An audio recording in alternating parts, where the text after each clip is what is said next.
Vamos para mais um episódio do Pode Pri. Nunca foi sorte, sempre foi publi. Gente, continuo um pouquinho desmotivada por conta desse calor, mas gosto muito de gravar o podcast. É uma das minhas motivações da semana, inclusive. Eu tô pensando como vai ser no período de férias e eu tô pensando se haverá férias, porque eu gosto muito, cara. O podcast em si, eu não sinto que é uma obrigação. A pessoa quando gosta de falar é outro nível, né? Mas tudo bem. Como vocês estão? Eu espero que vocês estejam bem, porque hoje vamos falar. Não vou chamar de polêmica, mas eu vou falar de. Vamos chamar de assunto muito, muito do sério, porque é sério mesmo. Gente, hoje vamos falar sobre tigrinho. Mas eu acho que o tema central, na verdade, nem é tigrinho. Eu acho que o tema central eu chamaria de ignorância. E quando eu falo ignorância, eu não tô falando de gente ignorante, de falta de educação. Eu tô falando de falta de conhecimento. O que não deixa de ser educação também. Mas, enfim, vocês entenderam. As pessoas, infelizmente, com a possibilidade da informação na palma das suas mãos, se tornaram mais preguiçosas do que antes. Cara, eu fico pensando que na minha época, que não tinha internet, não tinha WhatsApp na escola, esse tipo de coisa, eu fico pensando antes de mim até. Porque assim, eu vou dar o exemplo do que eu vivo, né? E depois do que me falaram, porque aí eu já não sei se tem um peso de exagero, se não tem. Mas pensando no que eu vivi. Eu não sou da época que vivi em biblioteca, por mais que eu amasse a ideia, eu não vivi em biblioteca. Não conhecia muitas também, a da escola era sempre muito abandonada, era um lugar que ninguém queria ficar, porque tinha muita barata e etc. Não era cuidada, não era um lugar que tinha um zelo, cuidado e tal, era, aquele cantinho pra colocar os livros, sabe? E aí era sempre péssimo, assim, do lado do banheiro, sem nenhum, enfim. Sem realmente muito cuidado. Então eu não conhecia, mas eu era louca pra conhecer as grandes, biblioteca municipal e não sei o que lá. Eu achava o máximo um lugar só pra estudar. Eu achava a ideia muito boa, assim. Mas eu nunca conheci. E aí, como é que eu fazia pra pesquisar, né? Eu ia atrás dos livros que eu tinha em casa. Meu pai sempre foi um leitor assíduo. Ele sempre gostou muito de livros. E por ele ter dois filhos em casa, muitos livros assim de história, de geografia, ele não se desfez, porque ele sabia que a gente ia precisar por conta dos estudos. Então a gente sempre tinha. E se a gente não tivesse em casa, aí a gente pensava num plano B. Só que isso era muito criança barra já adolescente, essa fase. Então, quando eu de fato fui para o ensino médio, que é onde se exige mais de trabalho, pesquisa e tudo ao redor disso, já estava chegando a era do digital. A internet 2.0 já estava surgindo. Que até então era só. O que que é? Qual é a diferença, né? Eu aprendi isso na faculdade, mas faz muita diferença se você saber.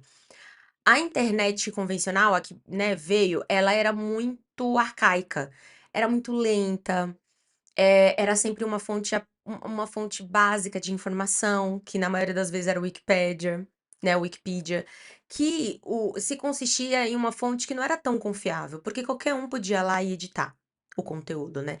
A ideia do Wikipedia era bem essa mesmo, era ser uma biblioteca moderna e dinâmica.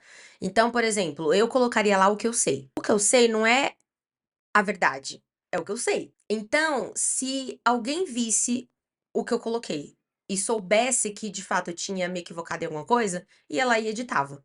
Então, era terra de ninguém, né? Porque todo mundo colocava lá, podia ser editado, você nunca sabia qual era a primeira versão. Tinha lá, né? Registrado no site e tal. Pra pessoa pro dono, pro administrador do site, eu acho que ele deve ter até essa informação, mas pro público não. Então isso era muito ruim, porque a gente não era confiável. E era a única fonte que a gente tinha na época. É claro que, assim como hoje, tinha outras fontes, sim, a gente só tinha que pesquisar muito mais do que hoje. Hoje, na primeira página do Google, geralmente a gente já tem a resposta porque a gente precisa.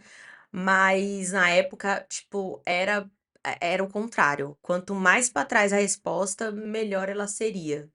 Mas depende do que você pesquisava também. Só que quando eu entrei no ensino médio, já veio a internet 2.0, que é uma internet com mais fonte, é uma internet com mais veracidade, é uma internet mais dinâmica. Então não tinha essa de você só abrir uma aba do navegador, porque senão ia travar. Enfim, a internet 2.0 ela a definição dela é muito mais ampla, mas resumindo muito, a diferença de uma para outra é essa, a evolução foi essa. E por conta de eu estar vivenciando essa evolução digital, eu mudei um pouco a forma de pesquisa. Então eu não usava só a internet, mas eu também não usava só os livros. Em parte também por conta da dificuldade. Eu demorei muito para ter computador em casa. Eu lembro que o meu primeiro vizinho que teve foi porque ele juntou latinha para comprar. E o nosso primeiro computador foi quando um patrão da minha mãe, que minha mãe na época era doméstica ainda, que hoje ela é diarista, ele doou pra gente. Era aquele tubão que tinha capa até pro teclado. Ai, meu Deus. E aí, a gente demorou muito pra ter. Acho que diferença pra esse meu vizinho que comprou, tipo, na época que tava, nossa, novo, foi assim, uns 3, 5 anos, fácil, assim, de diferença. Mas mesmo quando a gente tinha em casa, a internet era muito cara. E eu não tinha a galera pra jogar, pra conversar com os amigos pelo MSN, ficava de madrugada. E como eu era muito nova, eu não tinha essa autorização. E o computador também, né? Estrutura machista. Ficava no quarto do filho mais velho e homem. Então, assim, enfim, era muito difícil pra mim, mesmo tendo o computador em casa. Mas antes disso, como eu pesquisava? Eu tinha aqui no Telecentro, que era como se fosse Lan House, só que do governo, de graça. E aí tinha uma fila gigantesca e cada usuário tinha direito a meia hora no computador. Então, eu ia pra fazer trabalho, ficava meia hora, acabava o tempo, o computador desligava, assim, bloqueava, na verdade, né? E aí você tinha que voltar pra fila. Até chegar a minha vez de novo, eu tinha que anotar a fonte da unha URL todinha, o link inteiro eu anotava pra depois lembrar de reacessar ele e reanotar o que eu precisava. Então, eu não tinha tempo, por exemplo, de filtrar o que era mais importante. Eu fazia isso em casa depois de ver as minhas anotações, assim. E anotava todas as fontes que na época os professores estavam ainda aprendendo a lidar de como ia pegar aquilo, de como ia aprimorar a avaliação, de como ia ser a avaliação, tipo, da forma que a gente pesquisou e tal. Não sei se eles qualificavam por esforço, eu acho que rolava alguma coisa do gênero. Mas enfim, era essa forma que eu tinha. E o que que eu fazia, né? Quando o livro já estava em casa, era muito melhor. Porque eu abria o livro, ficava ali, e eu não precisava copiar tudo. Eu copiava o que era mais importante. Eu via os pontos, né? Os tópicos lá que eram relevantes e colocava. Mas no Telecentro eu não tinha esse tempo, esse período. Então o que que eu fazia? Eu tentava priorizar o que eu tinha em casa, mas nem sempre tinha. Meu pai ainda dava um jeito também de pesquisar, de ver se algum amigo dele tinha, tá? Mas quando não tinha jeito mesmo, aí eu ia pro Telecentro. E aí, depois disso, depois do Telecentro, eu ganhei o computador, uns anos depois, mas eu ganhei o computador. Eu comecei a poder pesquisar em casa e também teve um projeto na escola para você estagiar dentro da escola, que era o Acesso Escola, que eu já contei aqui diversas vezes. E aí lá eu coordenava. Então eu, claro, quando o professor pedia para usar a sala, eu tinha que seguir o que ele queria. Então ele me falava qual era a atividade e eu tentava aplicar para todos os computadores, monitorava para ver o que cada aluno estava fazendo, para eles não irem para outros sites, bloqueava alguns sites também. Enfim, eu era monitora ali da sala de informática. Mas nas minhas horas vagas, que na maioria das vezes era, eu aprimorava e ficava fazendo pesquisa, eu adiantava os meus trabalhos da escola, era muito bom, assim. Mas eu venho notando com o tempo, na época da faculdade, já percebi isso. Hoje em dia, de uma forma geral, que as pessoas estão cada vez mais preguiçosas, até de pesquisar. Gente, é você tá no seu sofá, literalmente, com o celular na mão, e as pessoas têm preguiça. Preguiça de pesquisar fontes confiáveis, pesquisa de ver se aquilo que você tá vendo é uma notícia realmente verdadeira ou falsa. As pessoas nem investigam mais, só compartilham. E o quão isso é perigoso para a sociedade. Eu nem vou falar para as pessoas individuais, porque é para a sociedade como um todo. A sociedade sofre o impacto disso. Então, isso, para mim, Priscila, na minha opinião, e se você discordar, fique à vontade para colocar nos comentários, isso é de uma ignorância muito grande, porque ignorância no sentido de falta de conhecimento, de falta de fonte de educação. Porque a partir do momento que você age dessa maneira, você tá deixando de ir atrás da informação correta. Pessoas que se especializaram naquilo para entender aquilo e tá compartilhando o seu conhecimento com todo mundo. Então isso é de um valor imenso. Gente, eu vi uma notícia, eu sigo a Mari Kruger, né, que é uma cientista. E eu vi uma notícia que ela falou que amigas dela, também cientistas, têm um processo rolando contra elas e parece que elas já perderam a primeira instância, alguma coisa do gênero. Porque elas desmentiram alguma informação sobre, sei lá, a gominha do cabelo, que pra quem não sabe, não existe a gominha do cabelo ajudar o seu cabelo crescer. Não existe essas coisas manipuladas de, que a Winpink tem muito também de vender manipulado, ai, para cabelo, para digestão, enfim, tem para um monte de cor pra pele. Não existe.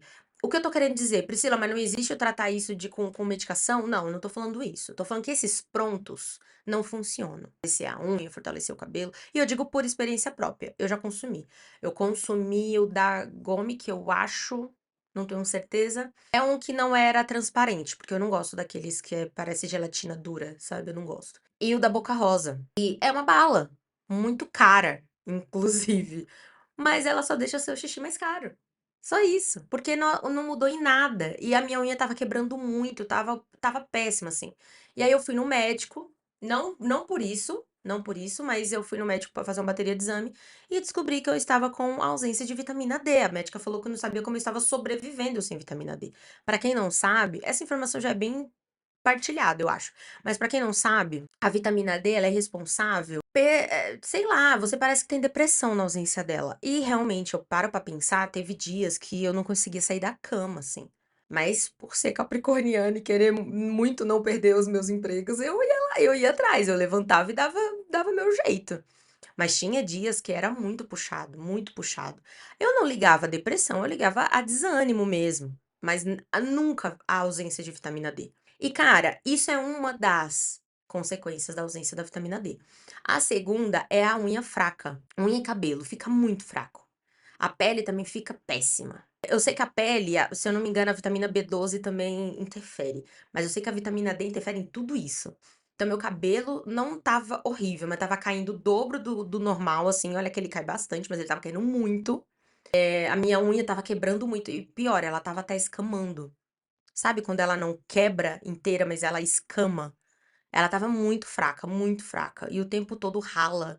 Porque aí estava escamando, né? Então não tinha como ela se fortalecer. E olha que eu faço a unha toda semana, passo base fortalecedora, faço todas as etapas indicadas para a saúde da unha.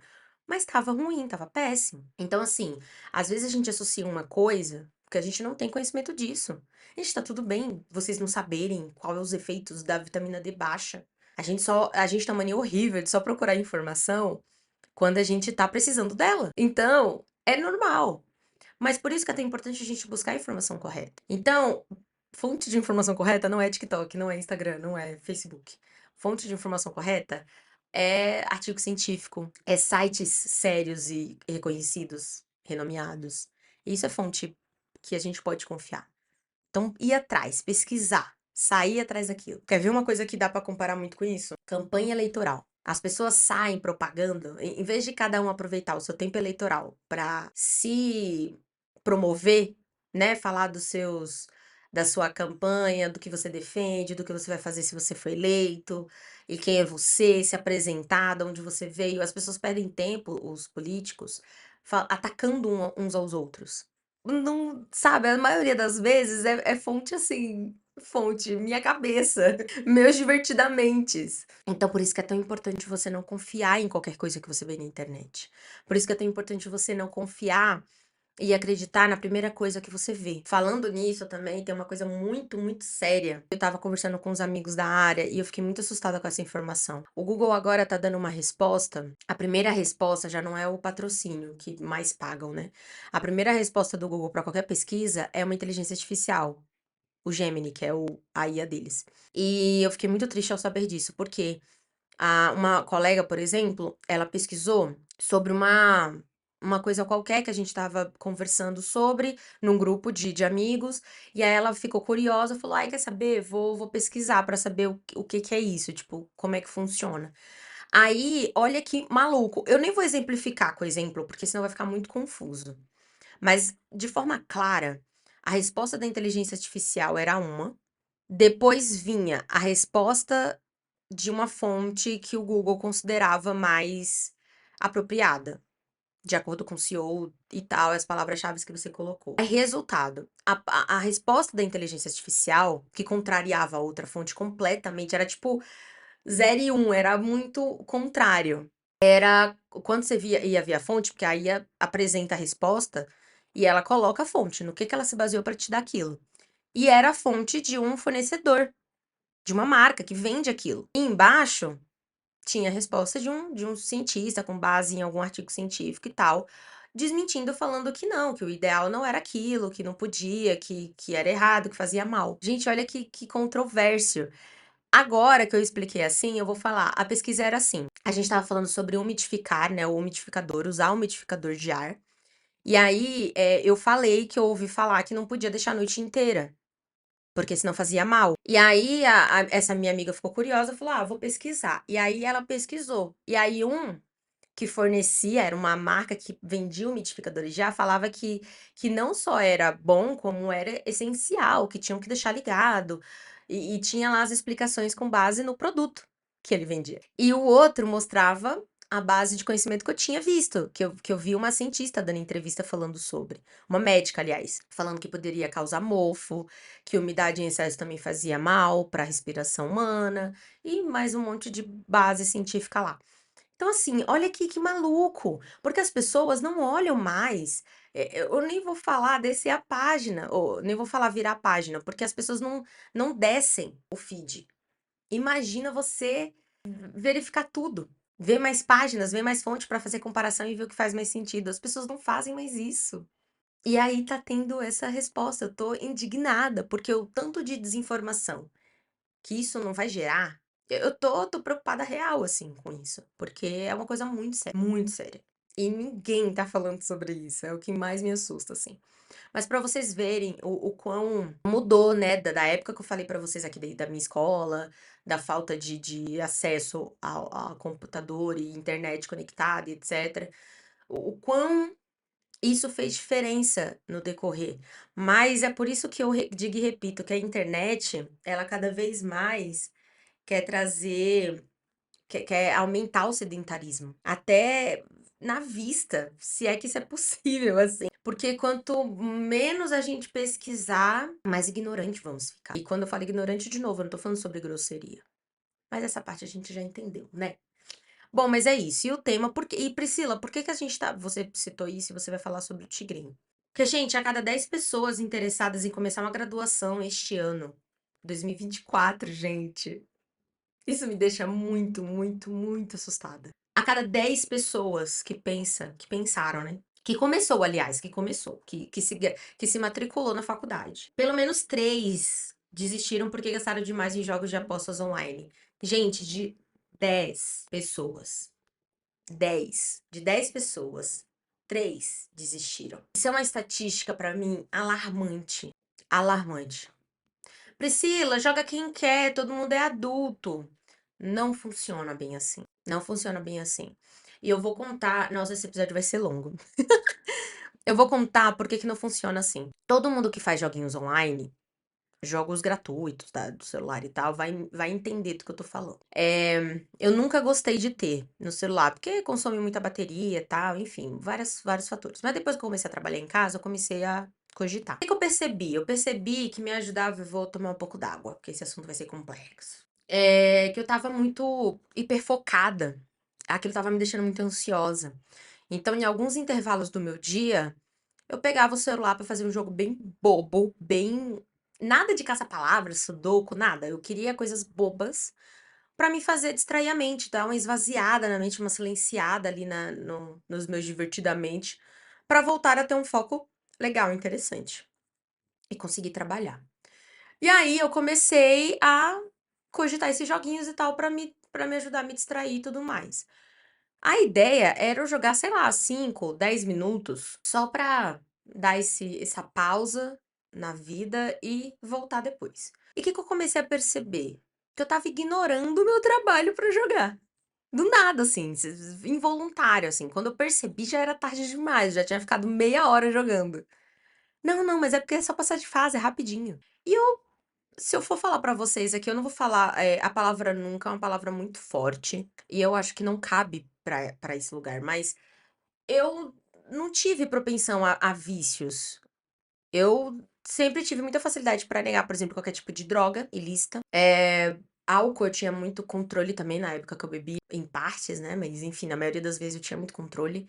Então quando eu via que eu estava perdendo um pouco o limite, eu já dava uma se um da já dava uma segurada e ficava bem. Então, eu não tinha propensão a me viciar em nada, se você parar pra pensar. E quando eu percebi, eu já estava querendo passar de nível. Eu tô falando de jogo bobo, gente, de jogo idiota, de jogo e aí eu me via pensando, eu comecei quando eu comecei, eu fiquei pensando, né, quando eu oferecia as ofertas de joguinho, de: "Ai, pague só 5,99 e ganhe não sei quantos benefícios e tal". Eu lembro que eu pensava: "Gente, quem gasta dinheiro com essas porcarias, né?". E aí depois de um tempo jogando, eu pensei: "Cara, eu super tô cogitando comprar". Não comprei, tá, gente? Só pra deixar claro aqui, só pra spoiler, não comprei. Mas olha que maluco, porque você já fica pensando que, ai, te ajudaria a passar de fase, não sei o que lá, e a tendência era você fazer isso sempre, porque se você faz uma vez, já era. É uma porta que não se fecha mais, e assim é o vício, é assim que acontece. "Ah, eu vou fumar só uma maconhazinha, não custa nada". Não vai acontecer nada, é a porta que se abre. O problema é esse, é a porta. E eu não tô querendo dizer que com isso eu sou contra a legalização, na verdade eu sou até a favor, porque dizem que ajuda a controlar o crime, né, o tráfico de drogas. Países que legalizaram comprovam isso. Mas enfim, a discussão não é sobre isso. Quem sabe um episódio eu falo sobre a minha opinião e trago dados pra gente conversar. Mas o que eu quero dizer é que o quão absurdo isso é, o quão louco isso pode ser. Porque isso aconteceu comigo, eu não tô contando a experiência de um amigo, não. E aí, eu vi uma amiga compartilhando, que até então, quando começou, foi muito os influenciadores e tal, né? E aí, quando eu vi uma amiga compartilhando, falando que tinha jogado, ela compartilhou e falou que ganhou e tal. E aí eu chamei ela pra conversar, e ela falou: "Ah, Pri, eu uso geralmente quando eu preciso de uma grana, tipo, ai, 200, R$ 300 e tal". Falei: "Cara, eu também preciso às vezes, né? Então, por que não?". Ela: "Não, vai o seguinte, vai colocando, sei lá, 10, 20 e vai testando". Eu falei: "Ah, não custa, né?". E eu já tinha visto algumas pessoas jogando, eu falei: "Gente, é só um jogo, qual a maldade de". E aí eu fui lá e coloquei R$ 40. Não me pergunte em qual, eu acho que foi o Tigrinho na época, mas não tinha tantos assim como tem hoje. Mas enfim, coloquei, perdi tudo. Eu não ganhei nada em nenhuma circunstância do momento e tal. E aí ela me deu várias dicas e tal, eu falei: "Beleza, vou colocar mais 40". Coloquei mais 40. Perdi 20 desses 40. Falei: "Cara, eu vou guardar esses 20 porque tem alguma coisa errada". Ela foi me visitar, ela foi lá em casa e eu falei: "Cara, você vai sentar aqui agora e vai recuperar tudo que eu perdi, porque quero desinstalar essa bosta". Mentira, eu nem tinha instalado nenhum aplicativo, era navegador mesmo. E aí ela foi jogar pra mim. Resultado, como eu nunca tinha jogado antes, eu nunca descobriria por minha conta. Gente, simplesmente estavam jogando automático. Ela parou de apertar um botão em determinado momento, ele continuou apertando sozinho. Aí ela tentou fazer as configurações que ela conhece, né, de apertar o botão, de ativar algumas coisas e tal, e nada fazia diferença.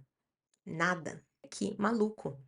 O meu perfil, ele ia perder de qualquer jeito. Com conhecimento ou sem conhecimento de alguma coisa de que dizem: "Ai, tem horário pra jogar. Ai, tem uns macetes", tudo mentira. É tudo mentira. Tem perfil que foi feito pra perder. E não se enganem, tem os influenciadores ganham sim em cima da perca. Gente, pelo amor de Deus, eles ganham muito dinheiro influenciando as pessoas a jogarem. O que eles ganham em cima das perdas. É daí que as plataformas tiram dinheiro para pagar eles. É uma roda da fortuna de gente humilde gigantesca. Então, assim, o que eu tô querendo dizer com isso?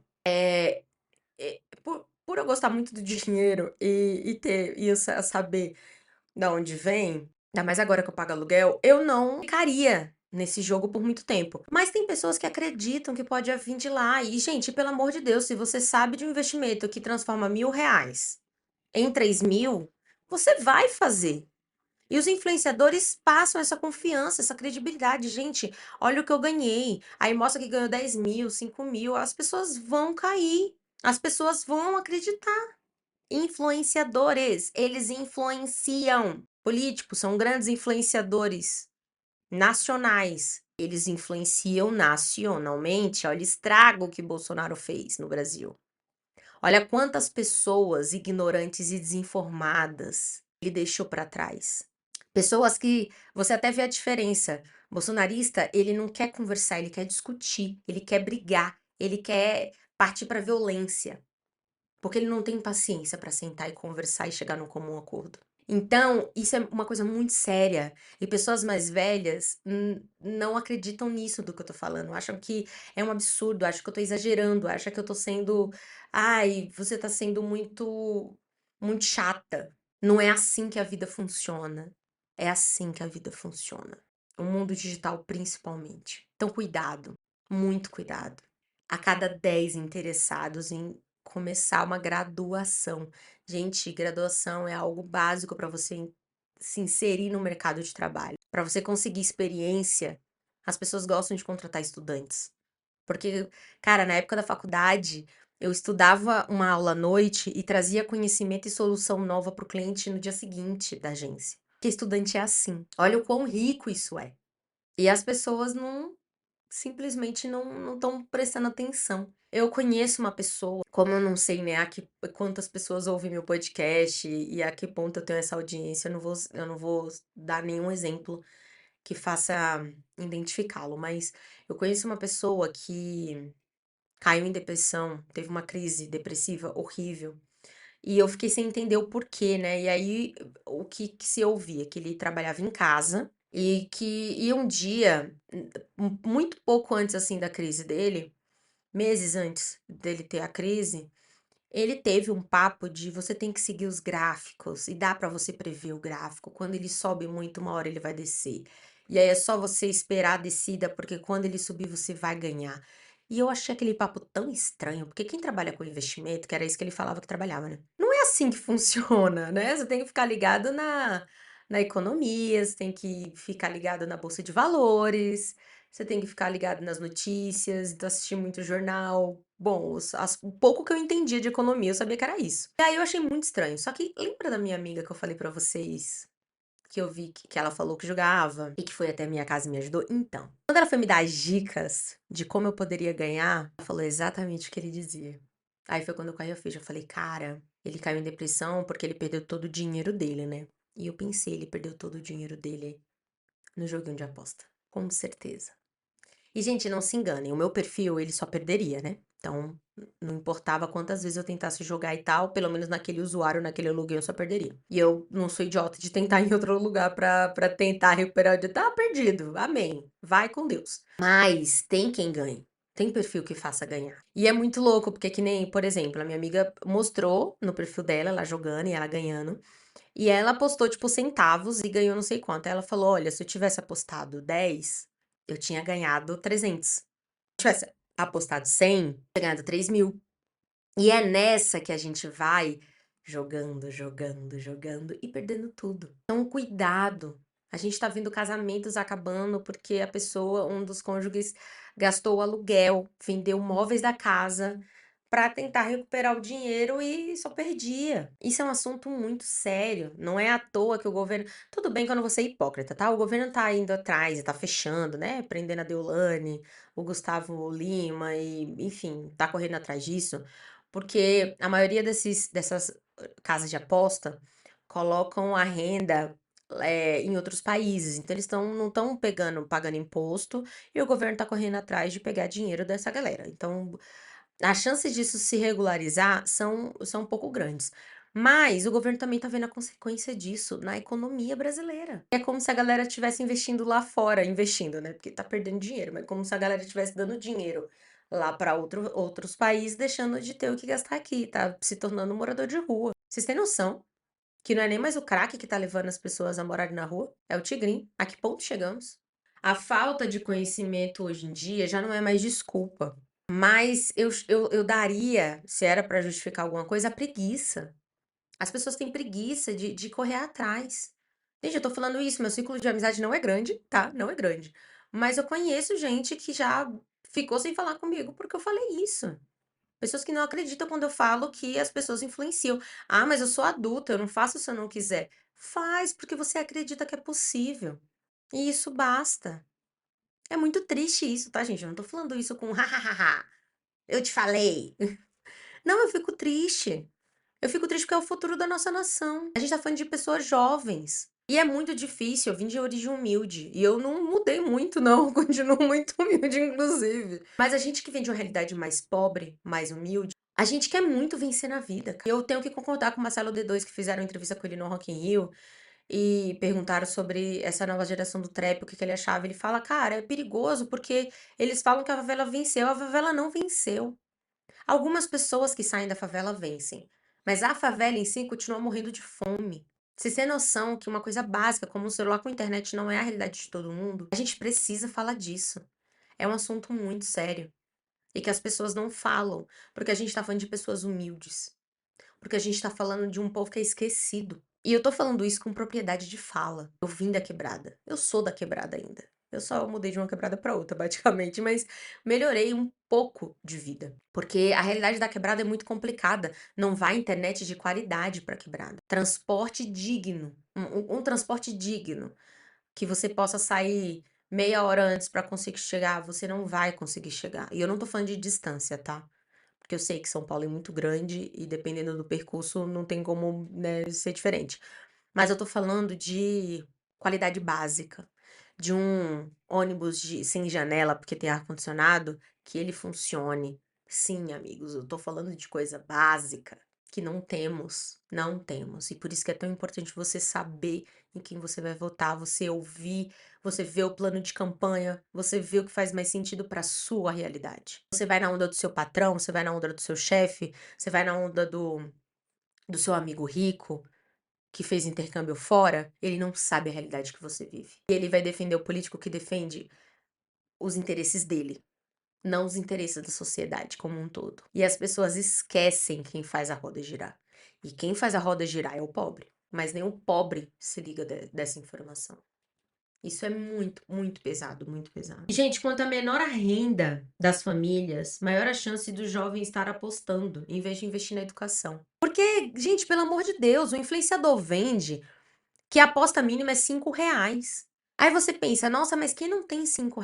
Muita gente não. Até semana passada eu era uma dessas pessoas, inclusive, que não tinha. Ai, a vida do proletariado é triste. Mas muita gente não tem o dinheiro do pão de manhã. Muita gente não tem R$ 1 no bolso. E aí, quando consegue R$ 5 que a mãe mandou comprar, sei lá, um sabão em pó ou um detergente, vai lá e aposta. Porque acredita. Mano, imagina que louco eu transformar os R$ 5 da minha mãe em 15. Já vou conseguir fazer a feira com R$ 15. Se eu for na hora da xepa, então, eu acho, né? Porque hoje em dia até a hora da xepa tá caríssimo. Mas alimenta sonhos e a gente acredita. Joguinho básico. Até hoje em dia, às vezes eu me vejo. Às vezes eu tô jogando pra distrair, quando eu penso que não, eu ignorei uma notificação de uma mensagem importante, de um aviso importante. Não pode. Não importa em que fase eu esteja, se eu vou perder porque o joguinho vai travar. Não importa. Vai, clica e vê o que tem que ser feito. Acabou. As pessoas. Eu sei que eu pareço estar falando, se você nunca foi atrás desse joguinho de aposta, ou se você nem gosta de jogo no seu celular e tal, o que é difícil, mas se você é assim, você pode estar rindo, né? Ouvindo isso e rindo. Mas é a realidade das pessoas hoje. Dos jovens, principalmente. Gente, vocês têm noção que hoje em dia os jovens não querem mais estudar. Ou querem ser tiktokers, né, como chamam, ou querem, é isso, sobreviver de aposta. Por que não? Tem muita gente falando que vence na vida. Eu tô vendo um micro-influenciador ganhando grana com isso porque se rendeu. E, cara, que caminho sem volta. Aí você vê uma pessoa que antes morava num lugar que nem endereço tinha, porque, tipo, era numa viela da vida, não era numa rua e tal. E hoje comprou casa, equipou toda a casa com os equipamentos mais caros que você imagina. É sério que você acha que esse dinheiro veio tudo fruto do seu trabalho? Uma pessoa que compra um sofá, ai, me arrependi da cor, e troca 3 vezes em menos de 2 meses. Que realidade essa pessoa vive? Onde tem gente que tenta consertar o quebrado porque não vai ter condições de trocar. Esse papo é muito sério. Eu queria muito trazer para vocês entenderem isso. E se eu puder fazer uma pessoa pensar melhor, eu não tô falando que eu quero mudar a cabeça de ninguém. Eu só quero fazer uma pessoa refletir e pensar, cara, faz sentido. Eu já vou me sentir satisfeita. Porque essa pessoa, ela vai ser a pessoa que vai propagar essa ideia. E isso vai se multiplicar. E é isso que eu quero com esse episódio. Lembrando que um trabalhador sem diploma ganha média Gente, isso aqui, cara, é surreal. Lembre-se que isso aqui é uma estatística média, né? Então é muito geral, muito ampla, não vai falar de área específica nenhuma. Mas sem diploma, em média, o salário é de 2.400 mês, R$ 2.400 por mês. E com diploma é 3 vezes mais. Estamos falando de por volta de 7.000. Lembro até hoje que quando eu fui ganhar meu primeiro salário mesmo foi R$ 390 no Acessa. Depois eu consegui um emprego de temporária, um ano depois. E nesse emprego de temporária, eu comecei ganhando R$ 700. Depois desses R$ 700, eu fui promovida, né? Que eu era temporária, eu fui efetivada. E passei a ganhar, já fui para dois e pouco, assim. Eu lembro que quando meu pai soube desse meu salário, ele abriu o olho assim, ele ficou arregalado e falou: Caraca, eu não saberia o que fazer com tanto dinheiro. E eu fiquei pensando, mano, mas calma aí. Eu comecei a entender como funcionava o mercado de trabalho, né? Que eu não sabia nada. O que também é um erro tremendo. Escola devia ensinar tudo isso. Educação financeira, como funciona o mundo de trabalho, nada disso é ensinado. Então eu não sabia direitos trabalhistas, nada, nada, nada. E aí eu soube que além do salário, todo ano tinha um dissídio. E aí o sindicato lutava para esse dissídio, né, ser grande, mas geralmente ia lá entre 7%, 9%. E a empresa que eu trabalhava, além de pagar muito bem, ela ainda dava o sindicato conseguia aumentos de 12%. Cara, então eu cheguei a ganhar assim 4.000, 7.000 nessa pegada, assim. Claro, gradualmente, tá? Não foi de uma vez também. Também passei por uma prova para ser recepcionista bilíngue, administrativa. Isso aumentava, dava carga para o seu salário, para aumento e tal. E olha que onde eu trabalhava não era um dos melhores clientes, não era o que pagava mesmo. E aí eu lembro que quando meu pai soube desse meu primeiro, né, salário decente, que foi de 2.000 e pouco, eu lembro que ele falou isso. Ele, cara, eu não saberia o que fazer com tanto dinheiro. E eu fiquei pensando, mas se tem dissídio, se tem um monte de coisa, quanto meu pai deve receber? Porque ele tá há anos trabalhando como cobrador. Tipo, como assim ele não ganha bem? E aí, que 3 ou 4 anos depois desse emprego, eu consegui a bolsa para faculdade. E eu fui levar documentação, né, para comprovar minha renda e tudo mais. E eu sabia que eu não tinha mentido. Eu sabia que tudo que eu tinha colocado ali era verdade. Mas eu nunca soube o salário dos meus pais. Eu descobri naquele dia. E eu nunca vou esquecer que eu chorei na hora de apresentar para a moça do, do ProUni, porque e ela chorou comigo, assim, foi muito louco. Na verdade, ela começou a chorar e ela me falou assim: se você não tivesse conseguido a bolsa, talvez você não. Talvez não, você não ia conseguir se formar. E eu falei assim pra ela: eu sei, eu sei. Era muito louco, porque meu salário era muito bom. Meu salário era muito bom. Mas eu sempre ajudei em casa. Eu sempre ajudei em casa. Claro que com o meu salário dava pra pagar minhas contas, dava pra me ter minhas coisinhas, comprar o celular que eu queria, esse tipo de coisa. Comprar um computador melhor para estudar, essas coisas eu sempre tive condições de me bancar, mas eu sempre ajudei em casa. E, gente, de verdade, eu falo isso para os meus pais sempre que eu vejo eles.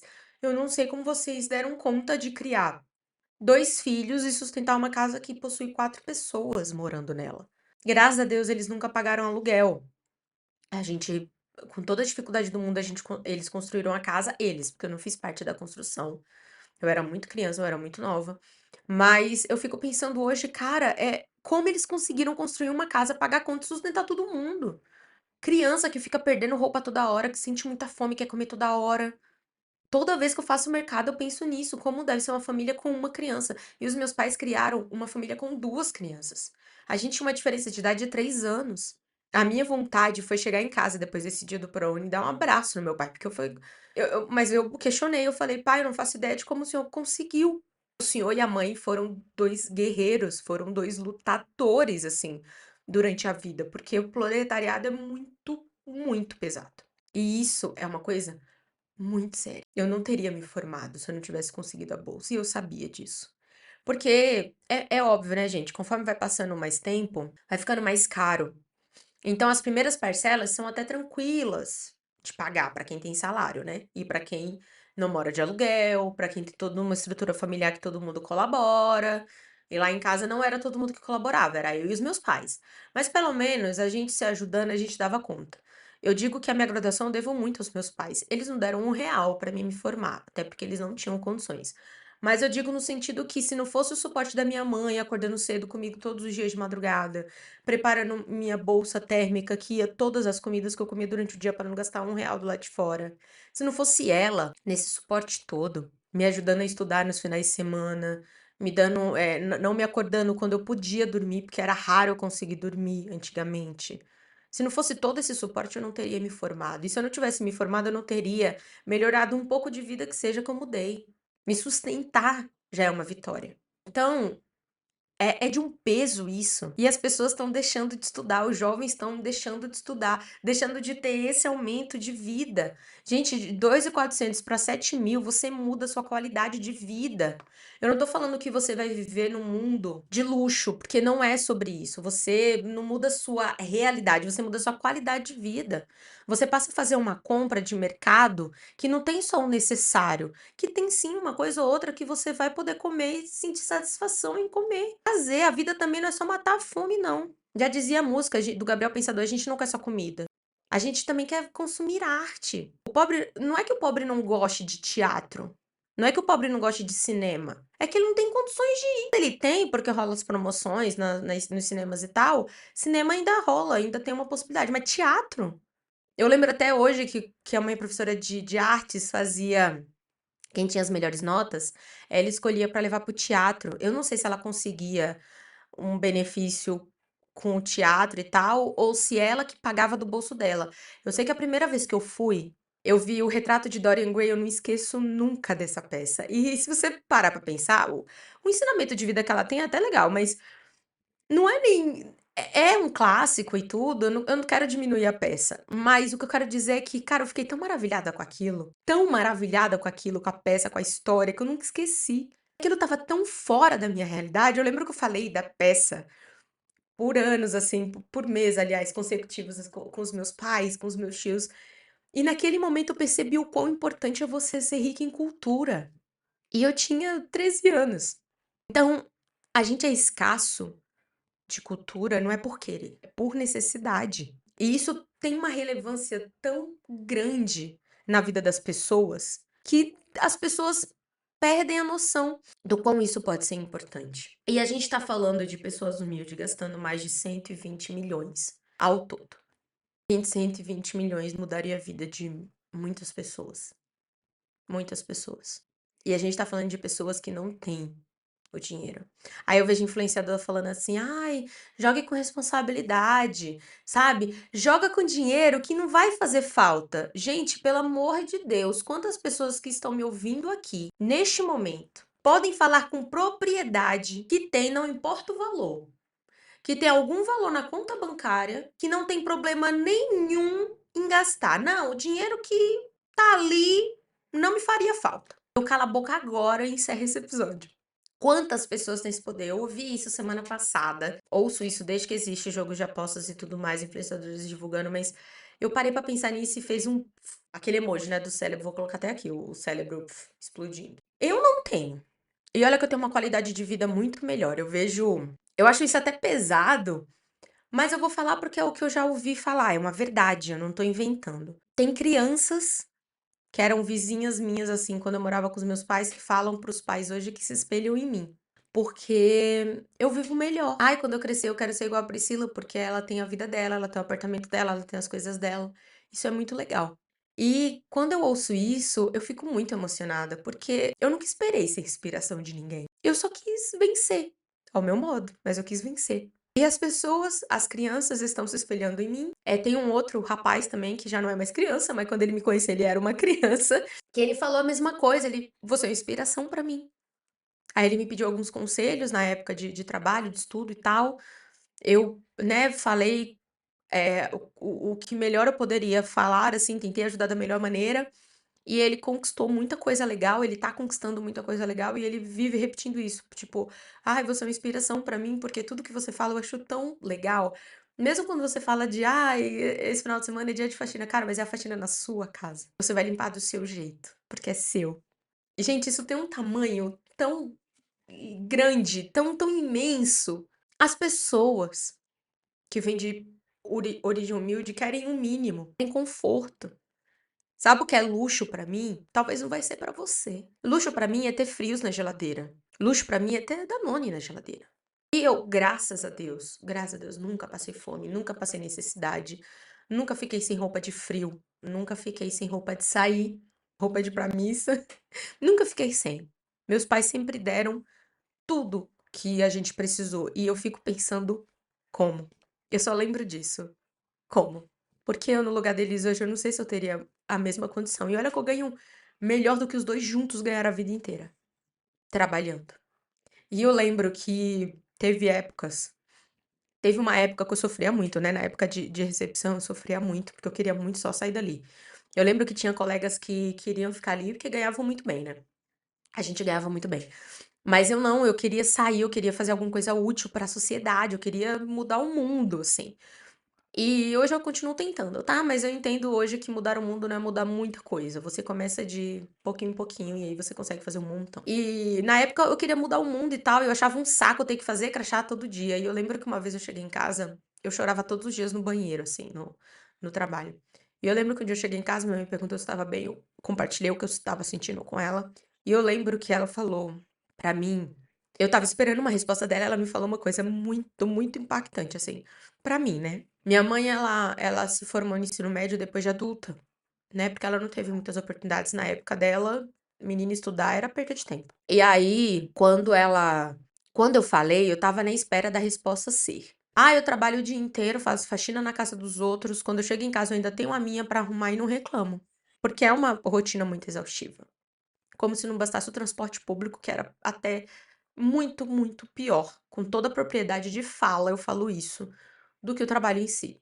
Eu tenho outra qualidade de vida hoje só por não ter que pegar transporte público, em horário de pico, principalmente. É porque eu ainda ando de transporte público, né? Mas enfim, é diferente. E ela me respondeu: "Filha, quando você puder, tenta dormir até mais tarde, tenta fazer alguma coisa que você gosta, porque o seu trabalho, por mais que não pareça, é mais exaustivo do que o da mãe. Porque no meu trabalho é físico. Se eu chegar em casa, colocar o meu pé pra cima e relaxar, ou fazer qualquer outra coisa, colocar o pé de molho, ou só tomar um banho e ir dormir, eu descanso. E amanhã eu tô nova. Talvez eu precise de 2 dias de descanso, whatever, mas eu vou ficar nova em algum momento. Você não, você trabalha com a sua mente. Então é muito difícil, você não tem como você desligar a sua mente. Então você vai dormindo pensando no trabalho, você vai acordar pensar no trabalho, você vai comer pensando no trabalho, e é muito complicado isso, porque de repente você fica exaustivo e você não entende o porquê. E como você vai resolver isso? Mal sabia ela que a solução para tudo isso é terapia. Só terapia poderia resolver isso, mas cara, eu fico pensando o quanto minha mãe foi sábia nessa fala dela. E por isso que ela sempre me apoiou muito pra me melhorar de vida. Inclusive, eu sinto que eu vivo um sonho da vida dela, que era trabalhar e conquistar o espaço dela, viver do jeito que ela queria. Porque eu tive a oportunidade de que muitas mulheres não tiveram. E isso tem um peso gigantesco na minha vida. Eu não é um peso negativo, não, ou de pressão e tal, né? Não. É um peso de grandiosidade, de me sentir orgulhosa do que eu conquistei até hoje por conta disso. Ai, gente, eu nem esperava que fosse um episódio emocionante. Pô, eu nem jogo! Como é que ia ser emocionante se eu nem jogo? Ai, gente, mas é isso. Eu precisava muito compartilhar isso com vocês, porque pessoas às vezes esquecem de olhar pro lado, ver a vida do outro, ver o impacto que aquilo gera. Sabe, eu citei a minha amiga que joga e tal, e eu não julgo ela, não critico ela, e nem é pra isso esse episódio. É pra você ter consciência que não fala: "Ai, joga quem quer". Fala isso não. Porque quem tá te mandando o link pra você jogar, tá ganhando em cima do seu suado dinheiro. E só você sabe o valor que tem o seu dinheiro. Eu lembro que quando eu pensei que eu fosse trabalhar, eu pensei assim: "Ai, eu vou sair pro cinema todos os dias. Ai, eu vou curtir, eu vou sair com os meus amigos. Ai, eu vou". Nossa, eu falava um monte de coisa que eu ia fazer com o meu dinheiro. Sabe o que eu fiz, com o meu primeiro salário? Eu ajudei meus pais a comprarem mistura, porque eu sou de São Paulo, né, então fazer açougue é comprar mistura. E guardei o dinheiro. Aí depois, com o meu segundo salário, eu comprei o presente de uma amiga, que a gente se prometia quando tivesse dinheiro dar presente uma pra outra, e comprei roupas pra mim. Depois, economizei salário. E, gente, depois que eu passei a receber salário, eu passei a sair menos de casa. O que eu pensei que ia ser minha fonte pra me sair fora e curtir com os meus amigos, foi quando eu menos curti, menos saí, porque eu sabia o valor que tinha aquele dinheiro naquele momento. Então R$ 10 para mim colocar de bilhete, no bilhete para andar de ônibus, tinha outro valor, tinha outro peso. E isso tem uma diferença tão grande na nossa vida. Meu pai sempre me ensinou isso, você tem que amar o dinheiro, não é adorar, você tem que amar o dinheiro, porque as pessoas geralmente odeiam o dinheiro. Cai na conta e já quica pra pagar outras coisas ou pra gastar. E não é assim que funciona. Invista o dinheiro que você tem, ou até o dinheiro que você não tem. Esse final de semana mesmo, gente, fazia meses que eu não saía de casa. Eu estava sobrecarregada, estava meio bad. Ainda tô um pouco, acredito, inclusive eu acho que foi por isso que eu me emocionei. Mas eu falei, esse sábado eu preciso sair de casa, eu preciso ir no cinema, eu preciso ver um besterol, eu preciso fazer alguma coisa por mim. Porque eu não tava saindo de casa, aquilo tava me fazendo mal. Eu amo ficar em casa, eu amo a minha casa. Mas eu tava ficando biruleibe já. Foi muito bom eu ter saído de casa, foi muito bom eu ter curtido.